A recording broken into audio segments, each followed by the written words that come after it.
श्री मनु महाराज भगवान के स्वरूप के नित्यत्व का प्रतिपादन करते हुए कहते हैं,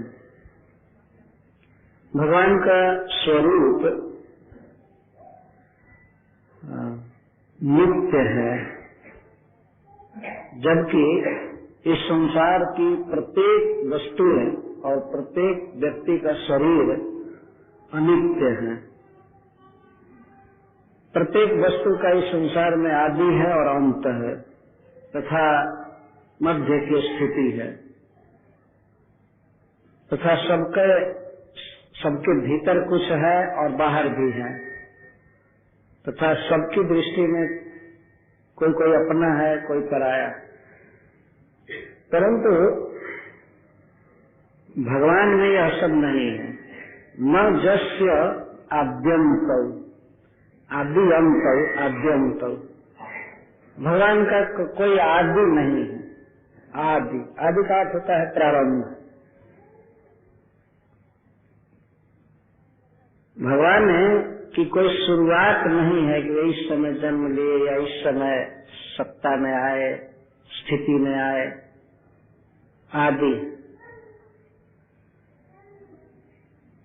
भगवान ही आदि है, उनका कोई आदि नहीं। न जस्य आद्यंत, न भगवान कभी हुए हैं और न आगे चलकर भगवान समाप्त होने वाले हैं। ये भगवान के स्वरूप की स्थिति है, उसको कहते हैं नित्यत्व, नित्य है। और इस संसार में कोई भी देवता या मनुष्य, नाग, नर, कोई भी शादी है, उनकी शुरुआत है, प्रारंभ है। जैसा हम मनुष्यों में सर्वदा लिखा जाता है जन्मदिन, डेट ऑफ बर्थ, उसके बिना पता ही नहीं चलता है। सर्वत्र आवश्यकता होती है कि उम्र कितनी है, सदा पूछा जाता है। तो एक प्रारंभ है, जन्म हुआ है, और एक दिन निधन दिन लिखा जाएगा। वैसे मरने वाला आदमी तो नहीं लिखेगा, लेकिन बाद वाले लिखेंगे कि इस समय इनका निधन हो गया, और एक वर्ष पूरा होने पर फिर वर्षगांठ भी मनाएंगे मरने का। तो अंत है सबका, प्रारंभ है और अंत है, और प्रारंभ और अंत के बीच में जो स्थिति है उसको मध्य कहते हैं। भगवान ऐसे नहीं है। न जस्याद्यंत मध्यम छ, न भगवान का आदि है, न अंत है, न मध्य है। जब आदि अंत है ही नहीं तो मध्य कहाँ से होगा? जिसका आदि और अंत नहीं है तो मध्य कैसे आप निर्धारित करेंगे? मनुष्यों का मध्य है, जवानी उमड़ती है, उसको मध्य मान लीजिए। छोटा बच्चा रहता है, खेलता है, खाता है, अज्ञ मुग्ध, कुछ ज्ञान नहीं रहता है, और उसके बाद बुढ़ापा आती है, मृत्यु, समाप्ति। इसके बीच में पता नहीं क्या क्या मनुष्य काम करता है और क्या क्या उपाधियां लेता है, नाम बदल जाते हैं कई कई। छोटा बच्चा रहता है, उस समय बहुत से नाम विकसित नहीं होते हैं। आगे चल करके कुछ काम करता है तो नाम हो जाता है, स्टूडेंट हो गया, या गवर्नर हो गया, या प्राइम मिनिस्टर हो गया, या हो गया। लेकिन बाद में सारी उपाधियां समाप्त हो जाती और प्रारंभ में नहीं रहती। मनुष्य के पास जो कुछ भी है, या किसी देवता के पास भी, उसकी शुरुआत है। न ज्ञान प्रारंभ में रहता है, न धन रहता है, और न तो शारीरिक सौष्ठव रहता है, कुछ भी नहीं रहता, और अंत में सब कुछ समाप्त हो जाता है। तो इस तरह आदि है और अंत है, तथा बीच की स्थिति है मध्य। परंतु भगवान का ऐसा कुछ नहीं। एक बार एक श्लोक में कहा गया है कि भगवान न हुए हैं, न होंगे, न हैं। आप यदि हैं कह देंगे तो हैं कहते ही हुए थे ये कहना पड़ेगा। ये शब्द की ऐसी पकड़ होती है। इसलिए भगवान स्वयं ही आत्मा के विषय में, अपने विषय में, अर्जुन के विषय में कहते हैं, नायम भूत्वा भविता वा न भूय, अजो नित्य शाश्वतोयम पुराणो नायम भूत्वा भविता वा न भूय। यह आत्मा न तो हुआ है, न है और न होगा। हुआ है का अर्थ ये जन्म नहीं लिया है, ये अर्थ है। और है का अर्थ यह नहीं है कि इस समय बढ़ रहा है, फल रहा है, फूल रहा है, कुछ दूसरे तरह से है। और न तो आगे चल करके ये होगा। होने का अर्थ है कि आगे चलकर कुछ दूसरे रूप में होगा, विपरीत होगा, बढ़ेगा, घटेगा, जो कुछ हुआ ऐसा नहीं। नायम भूत्वा न भविता वा न भूय अज नित्य शाश्वतो यम पुराणो न हन्यते हन्यमाने शरीर। शरीर के हन्यमाने मरने पर यह नहीं मरता है, अज है, नित्य है, पुराण है, शाश्वत। वास्तव में लगभग एक ही अर्थ को कहने के लिए भगवान 4 शब्द का प्रयोग कर रहे हैं। अजो नित्य शाश्वतो यम पुराण। तो अज है, नित्य है, शाश्वत है, पुराण है। अज का अर्थ है कि यह जन्म नहीं लेता, इसका जन्म नहीं होता है, शरीर का जन्म होता है। अज नित्य, यह नित्य है, कभी इसका प्रारंभ नहीं है, सदा से है, सदा रहेगा, इसको नित्य कहते हैं। शाश्वत का लगभग यही अर्थ। नित्य का अर्थ ये है कि ये बहुत पहले से है, और शाश्वत का अर्थ है सदा रहेगा, और पुराण का अर्थ है पुरातन है, ये आज का नहीं है।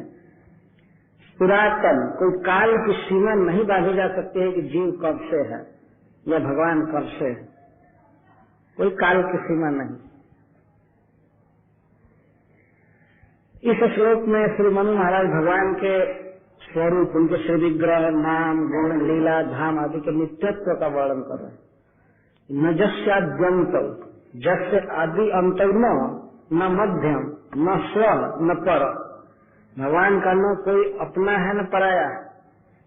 इस संसार में तो प्रत्येक व्यक्ति का कुछ अपना है, स्व का धन भी होता है। अपना घर है, मानता है व्यक्ति हमारा घर है, ये हमारा परिवार है, हमारा ये धन है, हमारा अकाउंट है बैंक में, हमारा ये है, हमारा ये है। और कुछ चीजों को दूसरे का मानते हैं, ये पर, ये दूसरे का है, ये है, वो है। परंतु भगवान के दृष्टि में, भगवान के लिए कोई स्व नहीं है न पर है। स्व इसलिए कहा जाता है कि नहीं है कि जो भी स्व कहेंगे तो पर भी कहना पड़ेगा। सब कुछ तो भगवान का है, इसलिए भगवान की दृष्टि में यह नहीं है भावना कि यह मेरा है। मेरा की भावना जब ही आएगी तो ही प्रस्तुत होगा कि तब और कुछ दूसरे का है क्या है। इसीलिए स्व नहीं लगाएगा उसका भगवान, और पर का तो प्रश्न ही नहीं। नामतरम न बहि, भगवान के श्री विग्रह के भीतर, उनके स्वरूप के भीतर कुछ नहीं है। नामतरम, जबकि शास्त्र कहता है कि भगवान के भीतर ही अनंत कोटि ब्रह्मांड है। जैसे माँ यशोदा को भगवान कृष्ण ने अपने मुख के भीतर संपूर्ण विश्व का दर्शन करा दिया, अर्जुन को भगवान ने दर्शन कराया। हरि बोल, हरि बोल। देख रहा हूँ कि कुछ लोग सोना चालू किए, कठिन दंड मिलेगा, मनु महाराज की तरह खड़ा रहकर कथा सुनना पड़ेगा।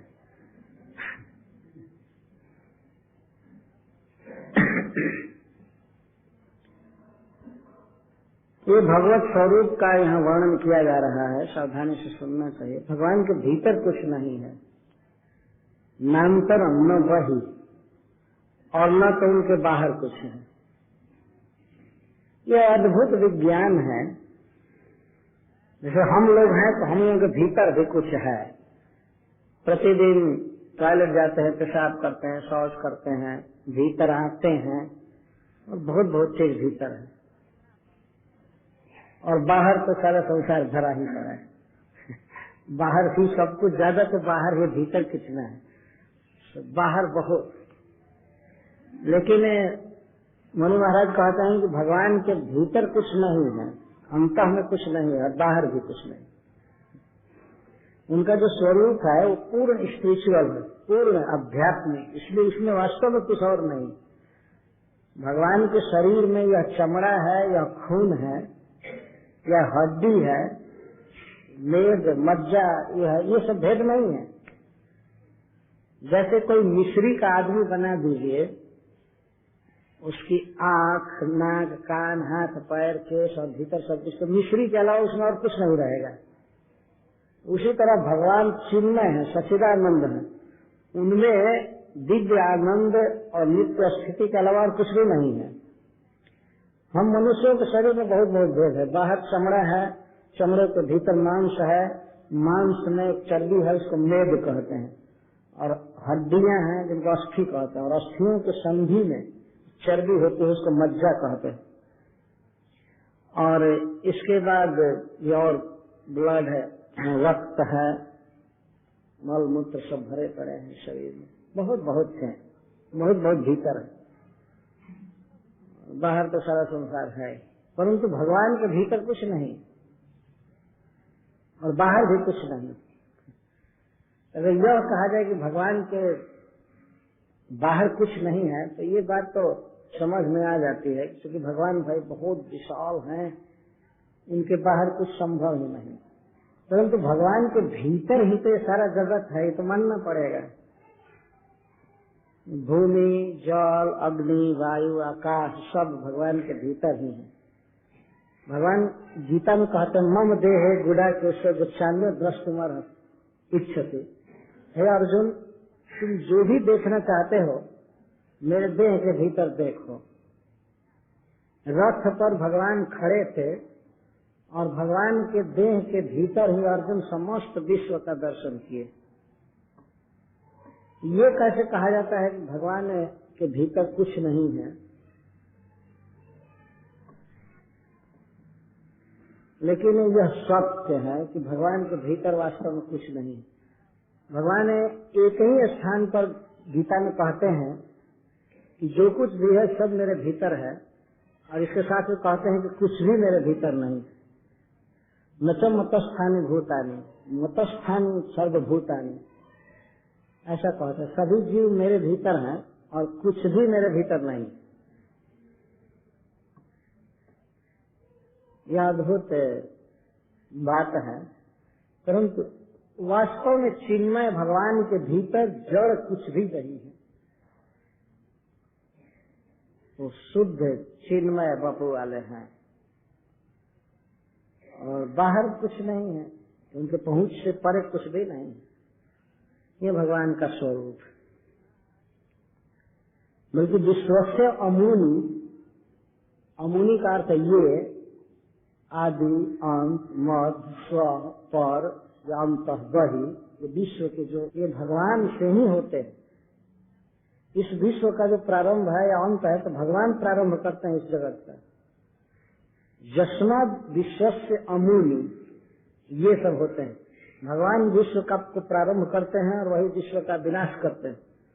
सबको जन्म देते हैं और मारते भी हैं, और उन्हीं से विश्व का मध्य है या अंतर है, वही है सब कुछ।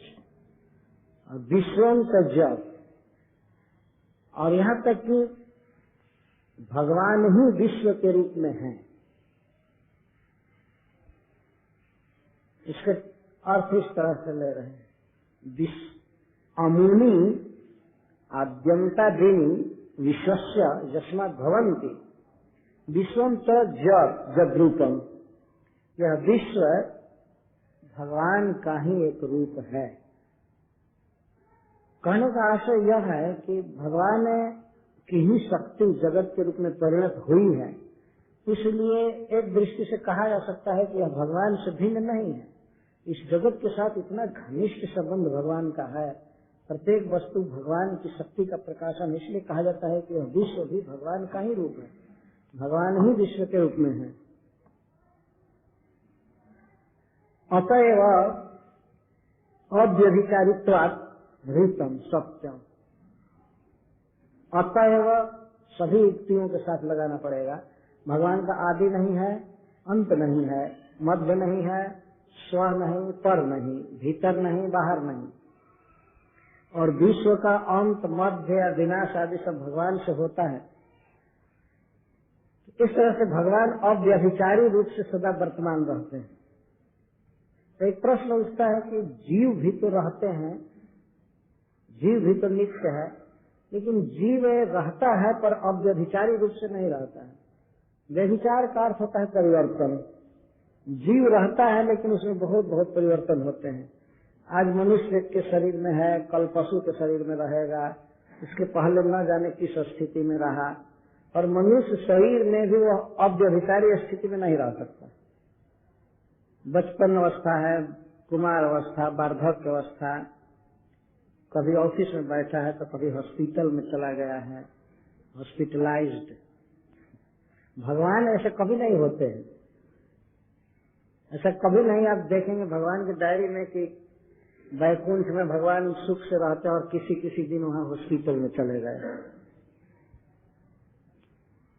ऐसा नहीं। जो भी उनकी स्थिति है वो अव्यभिचारी है। जय कृष्ण। ठीक से सुनिए। अव्यभिचारी स्थिति। व्यभिचार का अर्थ होता है अभिचार, व्यभिचार। कोई व्यक्ति एक स्थिति में न रह सके, इसको व्यभिचार कहते हैं। आज स्वस्थ है, सुंदर है, कल रोगी हो जाएगा, कुरूप हो जाएगा, फिर शरीर छोड़ना पड़ेगा, क्रोध आ जाता है, काम, लोभ, नाना प्रकार की अवस्थाएं बदलती रहती हैं। आज धन है, कल नहीं रहेगा, आज किसी पोजीशन पर है, कल हार जाएंगे, भूतपूर्व लिखेंगे। कभी कभी लोग इस बात से संतोष करते हैं कि मान लीजिए कोई विधायक रहा है पहले, अब हार गया है, तो हारने के बाद भी वो भूतपूर्व विधायक लिखता है। इतना संतोष करता है लिख करके कि चलो कुछ भी नहीं तो कुछ वर्ष तो था, लेकिन अब व्यभिचारी स्थिति हो गई, बदल गई। ये भगवान जितना सुंदर है और धनी, परम बुद्धिमान, सब कुछ एक रस स्थित रहते हैं, इसीलिए उनको रीतम कहा गया है। अतएव अव्यभिचारित्वात् रीतम सत्यम। भगवान सत्य है और कोई सत्य नहीं है। जीव रहेगा लेकिन बहुत फजियत में पड़ा रहेगा, इसके रहने से क्या फायदा है। भगवान भी गीता में कहते हैं कि इसको शस्त्र नहीं काट सकता, अस्त्र में पानी गीला नहीं कर सकता, हवा सुखा नहीं सकती, अग्नि जला नहीं सकता। भले ये जीवित रहे, लेकिन जीवित रहना किस काम का है। मनुष्य आत्मा रहेगा, यह शरीर छोड़ करके दूसरे शरीर में, दूसरा छोड़कर तीसरे में, इसमें उसमें, लेकिन इसको नहीं कहा जा सकता है कि सत्य रहने से क्या होगा। भगवान रीतम है। रीतम का अर्थ है एक समान स्थिति, परम सत्य।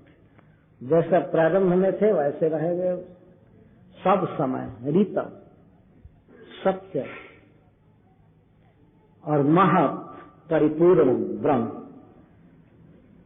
अब भगवान कैसे हैं? महत् है। महत् का अर्थ है परिपूर्ण, जो सब प्रकार से पूर्ण है। एक व्यक्ति अनंत कोटि जीवों को खिला रहा है, पिला रहा है, सारी व्यवस्था दिया है, लेकिन हम अनंत कोटि जीव मिल करके एक जीव का पालन नहीं कर सकते।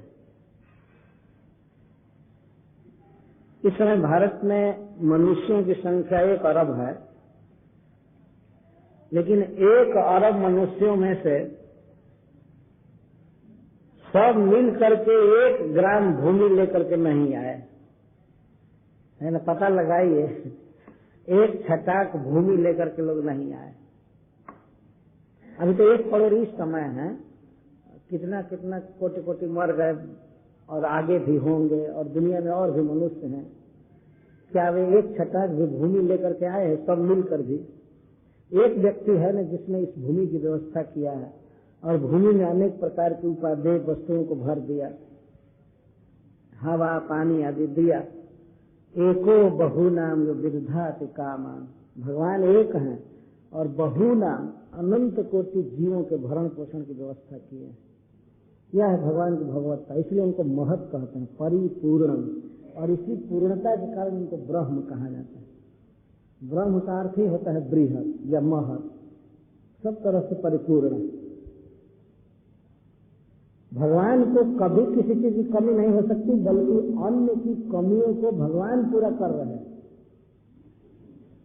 वही सब कुछ दे रहे हैं, तो इनको महत कर, परिपूर्ण, सब प्रकार से पूर्ण। और मनुष्य या देवता सब प्रकार से अपूर्ण, अपूर्ण। पूर्ण का अर्थ होता है जो दूसरों को दे, और अपूर्ण का अर्थ होता है जो दूसरे से हमेशा ले, उसको अपूर्ण कहते हैं। तो पूर्ण हमारे यहाँ भोजपुरी में बहुत सुंदर शब्द बोला जाता है, होता है पूरा। मिट्टी का बर्तन होता है, गाय दुहते हैं, भैंस दुहते हैं, पूरण पूरण। तो दोहन के अर्थ में पूरण शब्द है, पूरा करके। भगवान सबकी आवश्यकताओं को पूरा कर रहे हैं, उनके पास सब कुछ भरा पड़ा है तब ना।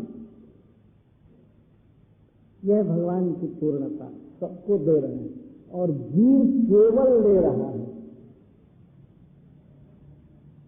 लिए बिना काम चल ही नहीं सकता। किसी व्यक्ति को यह कहा जाए कि तुम भगवान का कुछ भी मत लो, अपने आप जियो, और यह कह दिया गया कि भगवान ने पृथ्वी बनाया है, पृथ्वी खाली करो, तुम पृथ्वी पर मत रहो, वो व्यक्ति सोचेगा कि तब हम आकाश में चले जाएं। तो एक ऑर्डर आएगा कि आकाश भी भगवान का है, समुद्र भी भगवान का है, तुम पहले कहाँ खड़ा रहोगे ये देखो, कहाँ वो रहेगा बताइए। आकाश, भूमि, जल, अग्नि में कौन चीज निर्माण किया है? अरे कहा जाए कि भगवान की बनाई हुई किसी चीज को मत खाओ, सांस मत लो हवा में, तुम अपने लिए हवा बना लो, अपने लिए पानी कर लो, कुछ नहीं कर सकता। इसीलिए भगवान का एक नाम ही है महत, महान, परिपूर्ण, ब्रह्म, और सबकी आवश्यकता पूरी करने वाला।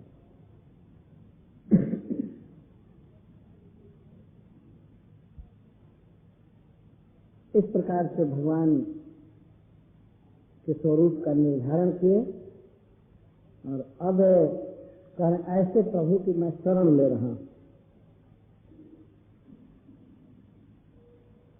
ननु विश्वम से तद्रूपम तरी तस्य कुतो जन्माद्य भाव स्वप्रकाशत्वं वा कथं वा जगत जन्मादि कर्तृत्वेन विकारिण सत्यत्वं पूर्णत्वं तत्र।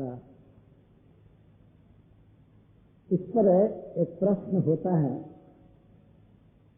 यदि विश्व भी भगवान का ही रूप है, एक प्रकार से भगवान ही विश्व के रूप में है, तो फिर भगवान में जन्म आदि का अभाव कैसे है? विश्व का तो जन्म होता है और इसका प्रलय भी होता है, इसकी मध्य की स्थिति है। तो जब भगवान ही विश्व के रूप में है, तो विश्व में तो देखा जाता है इसका जन्म है, अंत है, मध्य है, तो फिर भगवान में जन्म आदि का अभाव कैसे?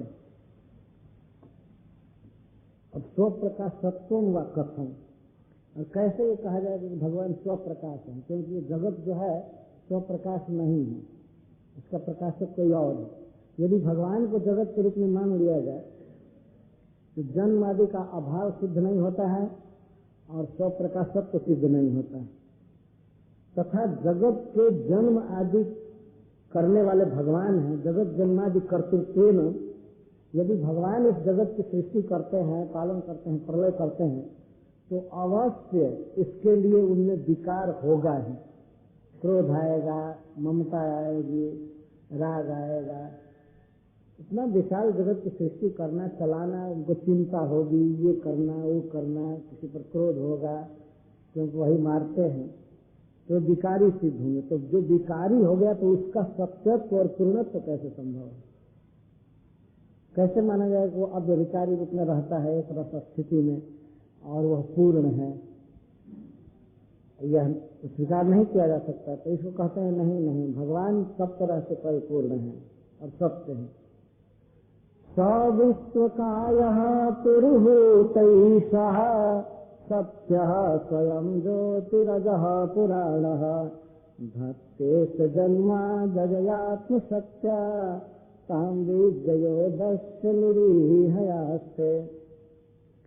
स ईशो, वे प्रभु ईश्वर हैं, अजः अजन्मा है, सत्यश्च सप्रकाशश्च पुराणश्च निर्विकार। वास्तव में भगवान सत्य है, स्वयं प्रकाश है, ईश्वर है, अजन्मा है, पुराण है, अतः वे अविकार।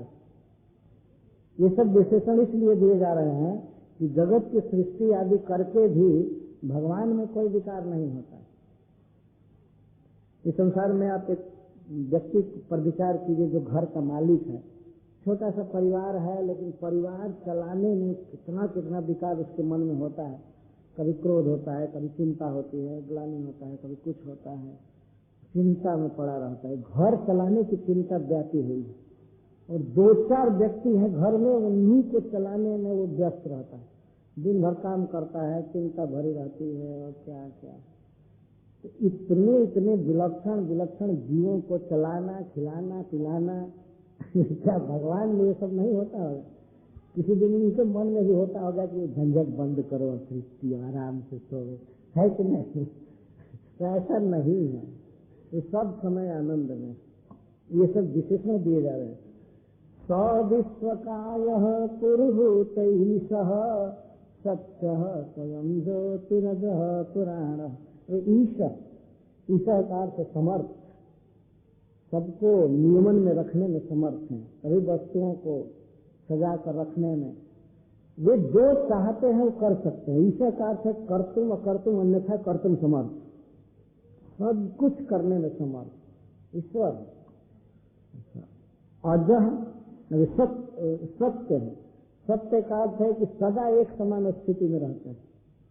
और अजह स्वयं ज्योति, स्वयं प्रकाश है, उनकी सत्ता दूसरे की सत्ता पर निर्भर नहीं है, उनका ज्ञान दूसरे की बुद्धि पर निर्भर नहीं है।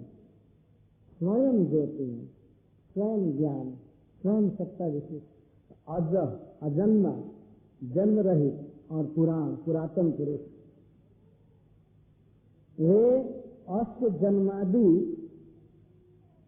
धत्ते, अश्व विश्व जन्मादि धत्ते, वास्तव में वही इस विश्व को जन्म देते हैं, इसका प्रलय करते हैं, परंतु करते हैं आत्मशक्ति, अपनी शक्ति से, डायरेक्ट इन्वॉल्व नहीं होते हैं।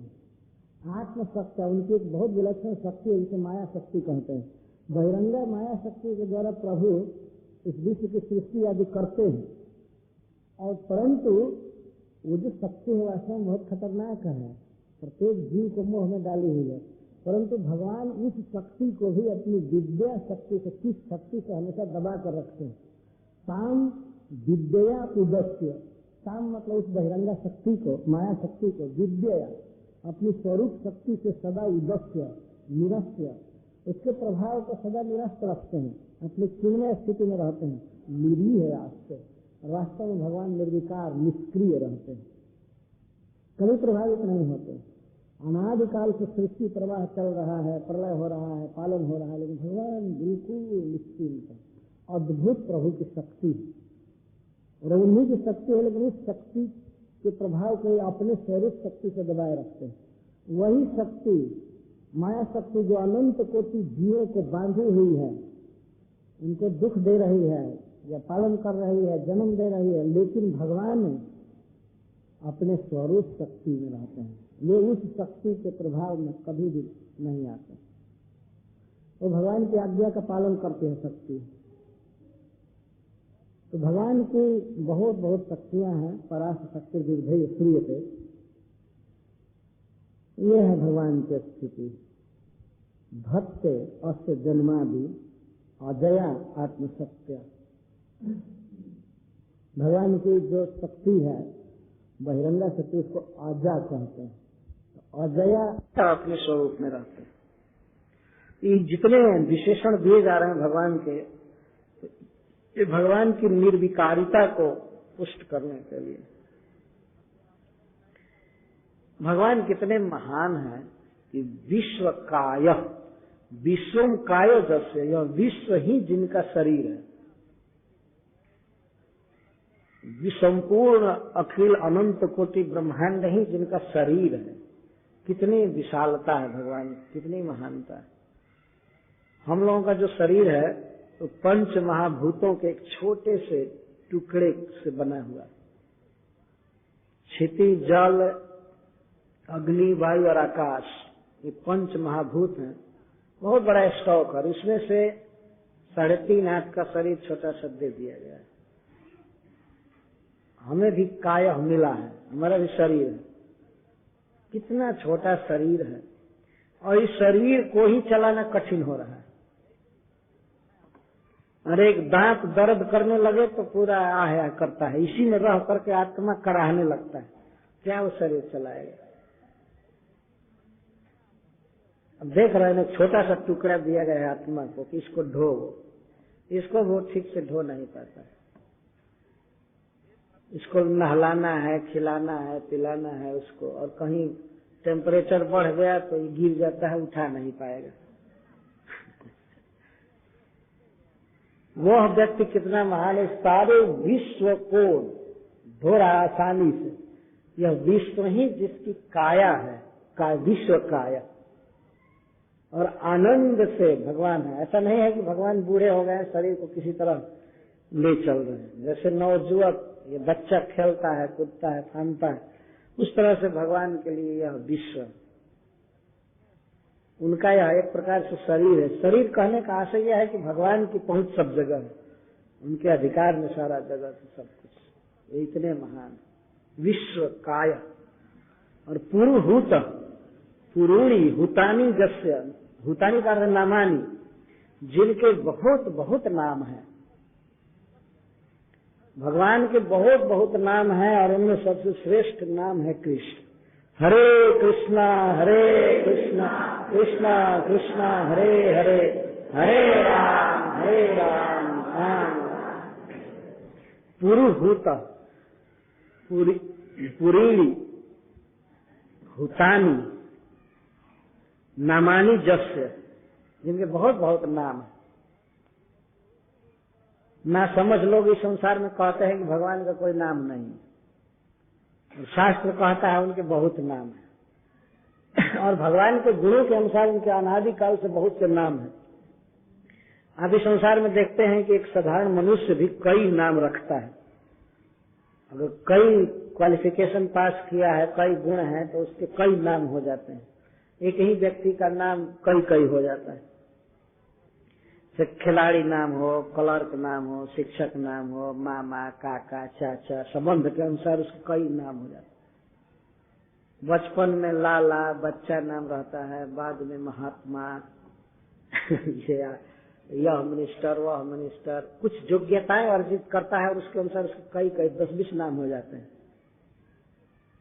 भगवान में तो अनंत गुण हैं, उन अनंत गुणों को प्रकाशित करने वाले उनके अनंत नाम, इसलिए पुरुहूत है। बहुत बहुत नाम है और एक एक नाम उनके एक एक विशेषता को प्रकट करते हैं। जैसे कृष्ण नाम है तो उनका कृष्ण नाम यह बताता है कि ये सर्वाकर्षक है, ऑल अट्रैक्टिव, सबको अपनी माधुरी से, अपने ऐश्वर्य से, अपने प्रभाव से अपनी ओर आकृष्ट कर लेते हैं। यहाँ तक कि अपने ही स्वरूप भगवान नारायण के चित्त को भी आकृष्ट कर लेते हैं, इसलिए उन्हें कृष्ण कहते हैं। ये तो एक नाम हुआ। इसी तरह से उनके नाम है गोविंद, माधव, मधुसूदन, मुरारी, राम इत्यादि, बहुत से नाम। पुरुहूत, अनंत अनंत नाम है। और यह सुविधा है कि भगवान के अनंत नामों में से जो भी अच्छा लगे उसको जपना चाहिए। प्रकाशी अनंत नाम, अनंत गुणेर धाम, कृपा करिष्य है भगवान। भगवान कृपा करके अनंत नाम प्रकाशित किए, क्योंकि जीवों की रुचि भिन्न भिन्न है। सभी मनुष्य एक जैसे नहीं है। कोई किसी नाम को पसंद करेगा, कोई किसी नाम को पसंद करेगा। तो जीवों के रुचि भेद को देखकर भगवान ने अपना अनंत नाम प्रकाशित किया, और जिसकी जिसमें रुचि हो जपे। मनुष्यों में बहुत बड़ा दुराग्रह होता है कि वो जो जपता है कहता है बस यही जपना चाहिए और नहीं। इस शास्त्र कहता है हरे नामैव केवलम, भगवान का नाम जपना चाहिए। पर भगवान के नाम में अपनी रुचि के अनुसार कोई भी नाम जपा जा सकता है। किसी किसी को राम राम बहुत प्रिय है, सीताराम प्रिय है, किसी को राधा कृष्ण प्रिय है, लेकिन सेम है बात, कोई अंतर नहीं। परंतु दुराग्रह छिपा हुआ है कि हम जो कर रहे हैं वही श्रेष्ठ है। और शास्त्र कहते हैं कि सभी नामों में समान शक्ति है, जिसमें रुचि हो जप। अपनी रुचि को इम्पोज नहीं करना चाहिए, लादना नहीं चाहिए दूसरे पर। कई कई प्रकार के भोजन होते हैं शरीर के स्वास्थ्य के लिए वर्धक, लेकिन हम जो खा रहे हैं कहें कि वही सबको खाना चाहिए, जरूरी नहीं। उसकी रुचि कुछ और है। कोई कोई तीखा खाना चाहते हैं, कोई मीठा खाना चाहते हैं, कोई कषाय खाना चाहते हैं। तो जिसकी जिसमें रुचि हो उसको जपने देना चाहिए, परंतु हाँ, वो भगवान का नाम होना चाहिए। यह नहीं कि किसी भी देवी देवता का नाम हो या कोई कल्पित नाम हो, उसी को बस रट रहे हैं, तो वो तो घाटे में रह जाएंगे। भगवान का नाम होना चाहिए। पुरुहूत, पुरुणी हुतानी नामानी जस तथा विधोती जतोस जन्मादि सो सत्या माया धत्ते। भगवान ऐसे महान हैं, फिर भी अपनी अजा शक्ति से, बहिरंगा शक्ति से इस विश्व का पालन करते हैं। और तामच नित्य सिद्धया विद्या उदस्य हित्वा निष्क्रिय एवं आस्ते। भगवान की एक अपनी स्वरूप स्थिति है, उस स्थिति से भगवान माया के कार्यों से कभी प्रभावित नहीं होते, सदा निष्क्रिय रहते हैं। यहाँ निष्क्रिय का अर्थ निर्विकार, क्रिया और विक्रिया शब्द है। निष्क्रिय का अर्थ यह नहीं कि भगवान कभी काम करते ही नहीं है, सोए रहते हैं। वो अपने दिव्य धाम में रास विहार करते हैं और लीलाएं करते रहते हैं, लेकिन वे निर्विकार रहते हैं। इसलिए अब आगे बता रहे हैं,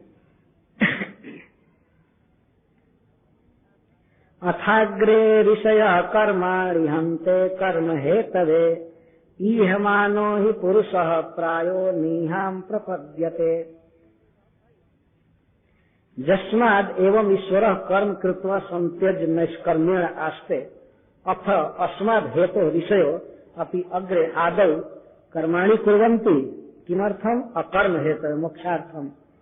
पाठांतरे कर्म नाशाय ही यस्माद्। जब भगवान इस तरह से हैं कि वे कर्म करते हैं परंतु कर्म के प्रभाव से मुक्त रहते हैं, कर्म को छोड़ करके और नैष्कर्म में रहते हैं, अतः अस्माद् हेतु, इसलिए ऋषि गण भी प्रारंभ में कर्म करते हैं। ऋषि गण भी प्रारंभ में अग्रे, अग्रे का अर्थ आदि, शुरू में कर्म करते हैं, बाद में कर्म को छोड़ देते हैं। कर्म क्यों करते हैं? अकर्म हेतु, मोक्ष प्राप्ति के लिए कर्म करते हैं। यहाँ कर्म का अर्थ है वेदोक्त कर्म। वेदों में जो मनुष्य को करने के लिए कहा गया है वर्ण और आश्रम के अनुसार कर्म, उसको कर्म कहते हैं। तो क्रियाएं बताई गई हैं करने के लिए, उसको कर्म कहा जाता है। प्रारंभ में वास्तव में प्रत्येक व्यक्ति को चाहिए कि वह वेदोक्त कर्म करे।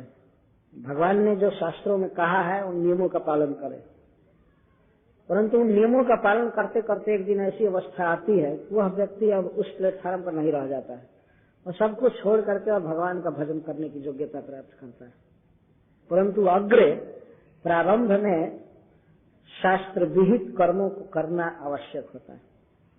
सभी देखा देखी छोड़ दे कर्म तो उसे विनाश होता है।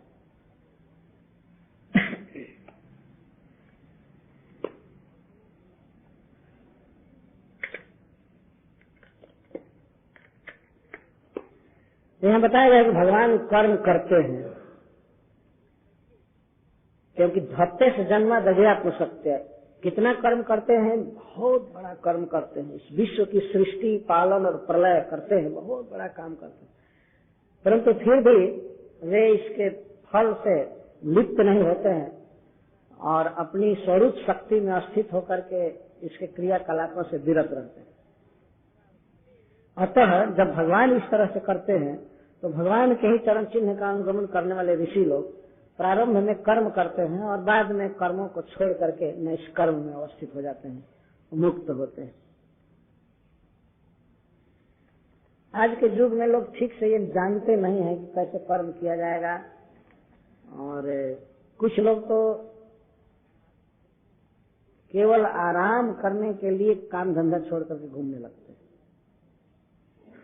और ऐसी भावना होती है कि ये व्यक्ति साधु हो गया। तो अग्रे प्रारंभ में कर्म करना ही चाहिए। कर्म करते करते, कर्म से तात्पर्य यहाँ वैदिक कर्म है, वर्णाश्रम धर्म का पालन करना चाहिए, नियम पालन करते करते एक दिन अपने आप स्थिति आएगी कि व्यक्ति भक्ति के धरातल पर होगा और उस समय केवल भगवत भजन करने की योग्यता होगी। इसीलिए अकर्म हेतवे मोक्ष प्राप्ति के लिए ऋषि लोग प्रारंभ में कर्म करते हैं। जब भगवान इस तरह से करते हैं, इसलिए भगवान का वर्णन करके इस श्लोक में ऋषियों का वर्णन कर रहे हैं, तो यह संगति है। अथाग्रे ऋषय कर्माणि इहन्ते अकर्म हेतवे इह मानो ही पुरुषो प्रायो अनिहम प्रपद्यते। इह माना, जो व्यक्ति वैदिक आदेशों का पालन करता है, वेद में कहे गए भगवान की आज्ञाओं का पालन करता है, तो वह निश्चित ही निष्कर्म सिद्धि को प्राप्त करता है, कर्म बंधन से मुक्त हो जाता है। जैसे भगवान गीता में अर्जुन को कहते हैं कि अर्जुन, यदि तुम मुझे समर्पित करके कर्म करोगे तो शुभाशुभ फले रेव मोक्ष से कर्म बंधन है, तो तुम शुभ अशुभ कर्म बंधन से मुक्त हो जाओगे। कर्म करके और कर्म बंधन से मुक्त हो जाओगे। कर्म को केवल छोड़ करके और गांजा पिए, इससे वो मोक्ष प्राप्त नहीं करेगा। कुछ लोग तो ऐसे हैं, बस काम धंधा छोड़ दिए, चिमटा का मंडल लेकर के चल दिए और बस नियम से गांजा पीते रहते, और कोई भजन वजन करना नहीं। और जनता भी समझती है कि भाई ये तो माया में नहीं है, तो पार हो गए, ऐसा समझते हैं। भगवान को कुछ भी प्राप्त करना बाकी नहीं है, सारा जगत उनका है, फिर भी भगवान कर्म करते हैं। तो मनु महाराज सब धर्म का उपदेश कर रहे हैं। भगवान के द्वारा बनाए गए नियमों का अवश्य पालन करना चाहिए, ऋषियों ने किया। और सिद्धांत बता रहे हैं कि इह मानो ही पुरुषो प्रायो अनिहम प्रपद्यते। जो व्यक्ति भगवान की आज्ञा के अनुसार काम करता है, तो वो धीरे धीरे मुक्ति प्राप्त कर लेता है, कर्म बंधन से मुक्त हो जाता है। और पुनः भगवान को उदाहरण के रूप में ले रहे हैं। ईहते भगवान ईशो नहीं तत्र विसज्जते आत्मलाभेन पूर्णार्थो नावसीदन्ति येनुतम। ईशः भगवान ईहते, परम पूर्ण सर्वसमर्थ भगवान कर्म करते हैं, बहुत कर्म करते हैं, लेकिन नहीं तत्र विसज्जते, पर कर्म फल में आसक्त नहीं होते हैं, कर्मों के प्रभाव में आसक्त नहीं होते हैं, न विसर्जते। क्यों? क्योंकि आत्मलाभेन पूर्णार्थ, भगवान अपने लाभ से, अपने स्वरूप के आनंद से सदा पूर्ण मनोरथ। और जो भी व्यक्ति भगवान का अनुगमन करते हैं, ते न अवसीदन्ति, ये भी कभी दुख में नहीं पड़ते। दुख में नहीं पड़ते हैं का अर्थ सुंदर जी कहते हैं, ते अपि न विसर्जन्ते, ये भी फंसते नहीं। इस संसार में मनुष्य को कैसे जीना चाहिए, कैसे कर्म करना चाहिए, धन के लिए या इंद्रिय तृप्ति के लिए या धर्म के लिए या मुक्ति के लिए, भगवान स्वयं ही करके बताते हैं। भगवान इस विषय में प्रमाण है। गीता में भगवान जब उपदेश कर रहे थे अर्जुन को कर्मयोग का, तो भगवान सबसे पहले अपना उदाहरण देते हैं। नमे पार्थास्ति कर्तव्यम त्रिषु लोकेषु किंचन नाम नवाप्तम अवाप्तव्यम वर्ते एव च कर्मणि। अर्जुन, मुझे कुछ प्राप्त नहीं करना है और मेरे लिए कुछ कर्तव्य नहीं है, कोई ऊपर से अनुशासन नहीं है कि मुझे कर्म करना ही पड़ेगा, और न मेरे घर में कुछ घट गया है। ऐसा नहीं है कि किसी दिन रुक्मिणी जी का एक चीज है, आगे पैसा आ भगवान के पास किया, नमक और तेल घट गया है द्वारका में, कुछ काम कीजिए, ऐसा नहीं है। न नान वाप्तम अवाप्तव्य, ऐसी कोई वस्तु नहीं है जो मुझे प्राप्त नहीं है, प्राप्त कुछ नहीं करना है, फिर भी बढ़ते अवश्य कर्मणि, मैं कर्म में ही रहता है। और ऐसा देखने में लगता है कि कृष्ण भाव में है ये कर्म कर रहा है, वो कर्म कर रहा है, कर्म कर रहा है। भगवान अपना उदाहरण दे रहे हैं। और मनु महाराज कहते हैं कि जो भी व्यक्ति भगवान का अनुसरण करते हैं, कृष्ण को फॉलो करते हैं, वे कभी भी दुख में नहीं पड़ते हैं, नहीं फंसते। तो भगवान के पीछे चलना चाहिए। अर्थात कहने का अर्थ है कि भगवान ने जो किया है, कहा है, उनकी आज्ञा के अनुसार ही मनुष्य को चलना चाहिए। यह उपदेश है, बहुत बड़ा सुंदर उपदेश। भगवान इस जगत में जब जन्म लेते हैं तो वे मनुष्यों को बहुत सुंदर शिक्षा देते हैं। बातें आगे आ रही हैं, किस तरह से स्वयं आचरण करके और जीवों को सिखाते हैं कि ऐसे रहना चाहिए, ऐसे करना चाहिए, ऐसे रहना चाहिए। तो ईहते भगवान ईशो नहीं तत्र विसर्जते। भगवान बहुत बहुत कर्म करते हैं लेकिन कर्म में फंसते नहीं हैं। और जो लोग भी भगवान का अनुगमन करते हैं वे भी कभी दुख में नहीं पड़ते हैं, वे भी नहीं फंसते हैं संसार में। ऐसे प्रभु की मैं शरण ले रहा हूं। तमीहमानम निरहं कृतं बुधं निराशिषं पूर्णमनन्य चोदितं नृं शिक्षयन्तं निजवर्त्म संस्थितं प्रभुं प्रपद्येऽखिल धर्म भावनम्।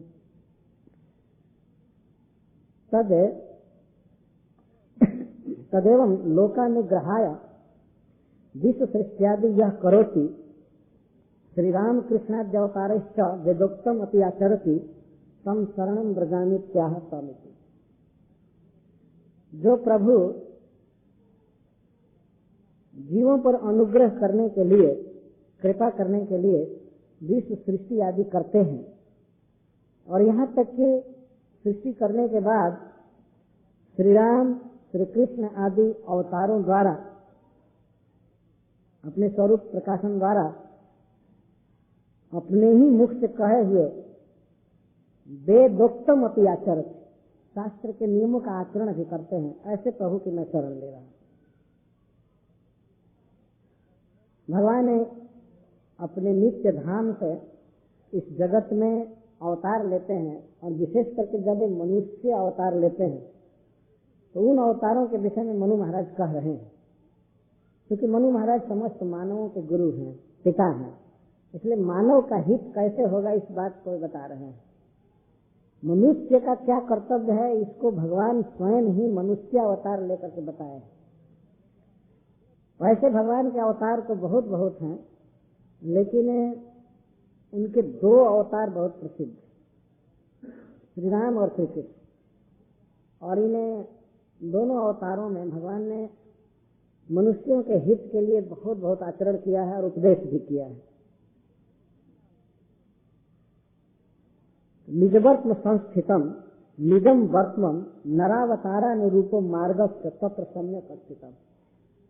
भगवान अपने मार्ग में सम्यक स्थित रहते हैं जब अवतार लेते हैं, खास करके नरावतारानुरूपो मार्ग। यहाँ वर्त्म शब्द है, वर्त्म का अर्थ होता है मार्ग, पथ। जब भगवान नरावतार ग्रहण करते हैं उस मार्ग पर, मनुष्य की मर्यादा के मार्ग पर वे पूर्णतः स्थित रहते हैं। संस्थित, सम्यक स्थित। इसका अर्थ यह है कि वेदों में जो उन्होंने उपदेश किया है किसी मनुष्य के लिए, तो उन उपदेशों का पूर्णतया वे पालन करते हैं। इसलिए करते हैं कि दूसरे लोग देख करके सीखें,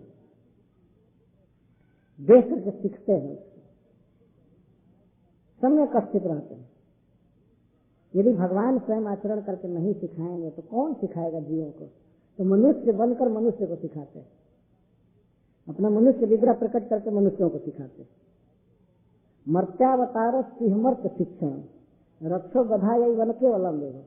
मर्त्यावतार भगवान का होता है मर्त्यों को शिक्षा देने के लिए। कुछ उदाहरण देखिए किस तरह से भगवान सिखाते हैं। भगवान श्री राम का उदाहरण लिया जाए। भगवान ने अवतार लेकर धर्म की शिक्षा दी है, किस तरह से किसी व्यक्ति को अपने धर्म पत्नी में संतुष्ट रहना चाहिए। भगवान का एक विवरण है, भगवान की एक लीला है जनकपुर में। जब वे अपने भाई के साथ गए थे, साधु के साथ, विश्वामित्र जी के साथ, यज्ञ की रक्षा की है विश्वामित्र जी की, और बाद में भगवान ने सुना कि स्वयंवर है जनकपुर में, सीता का स्वयंवर है, तो गए।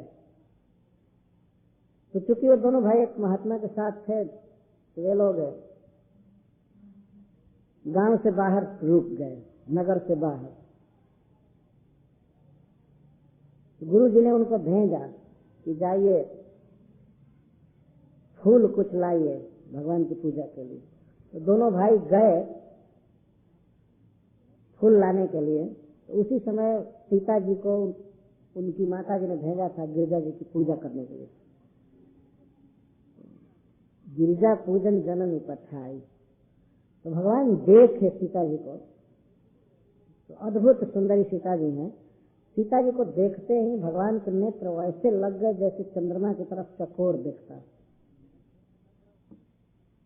तो भगवान ने कुछ अपने मन के विषय में विचार करने लगे कि क्यों मेरा मन इस कन्या की ओर जा रहा है, इस स्त्री की ओर जा रहा है। तो अपने भाई से वे बात करते। अपने भाई लक्ष्मण जी से भगवान कहते हैं कि रघुवंश इनकर सहज स्वभाव, मन कुपंथ पग धरे निकालू, मुहियत से प्रतीत मन केरी, सपने हो जही पर नारी नहेरी। कहते हैं हे भाई लक्ष्मण, सामान्य रघुवंशियों में भी यह स्वभाव देखा जाता है कि उनका मन कभी कुपंथ पर नहीं जा सकता, और उसमें भी मैं तो रघुवंश मणि हूं। मेरे मन पर, मुझे अपने मन पर पूर्ण विश्वास है कि मेरा मन कभी भी कुपथ पर नहीं जा सकता।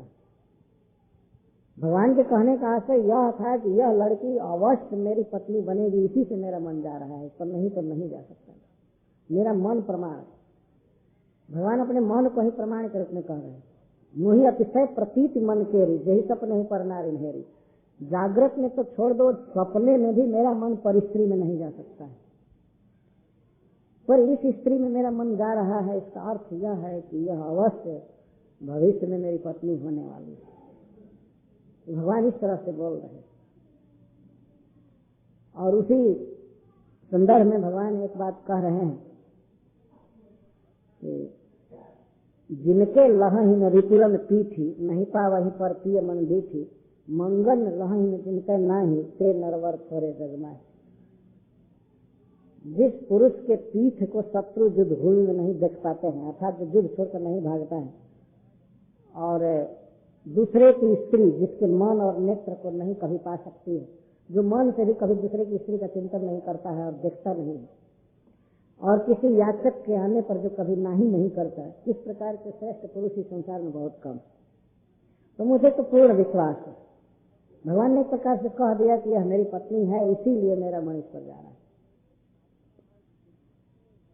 और हमने सुना है, महात्मा लोग कहते हैं कि जब सीता जी का हरण किया रावण, और सीता जी को अपने वश में करना चाहता था, अवश्य वो माया सीता का हरण किया था, असली सीता का नहीं, लेकिन सीता जी को वश में करना चाहता था।